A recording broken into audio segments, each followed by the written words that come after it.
মাকে ভুলেও তিনটি কথা বলো না।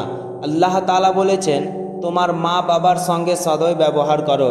যে মায়ের পায়ের নিচে জান্নাত, সেই মাকে কষ্ট দেওয়া মানে নিজের ভাগ্য থেকে বরকত মুছে ফেলা।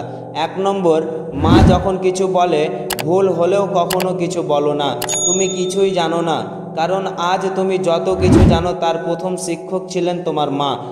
তোমার প্রথম শব্দ, প্রথম হাসি সব তার হাত ধরেই, তাই তার ভুলে অসম্মান করো না।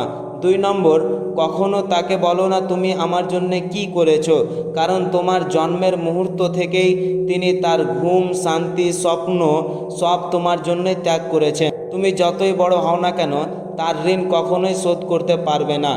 3 নম্বর, রাগ করে কখনো মাকে বলো না তুমি আমাকে বোঝোনি, কারণ তিনি তোমার জন্মের আগে থেকেই তোমাকে অনুভব করেছেন। তোমার মুখের হাসি দেখলে তার মন ভরে যায়, আর চোখে জল দেখলে তার বুক ফেটে যায়। তিনি না বুঝলে আর কে বুঝবে তোমায় বলো? মা শুধু একজন মানুষ নয়, তিনি একটি দোয়া, একটি জান্নাতের দরজা।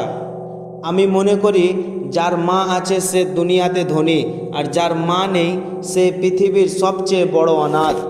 মাকে সম্মান করো, কারণ তার সন্তুষ্টির মধ্যে আল্লাহ তাআলার সন্তুষ্টি লুকিয়ে আছে। ভিডিওটি ভালো লাগলে একটি লাইক এবং চ্যানেলটি সাবস্ক্রাইব করবেন, যাতে করে এরকম ইসলামিক ভিডিও পেতে আপনাদের মিস না হয়।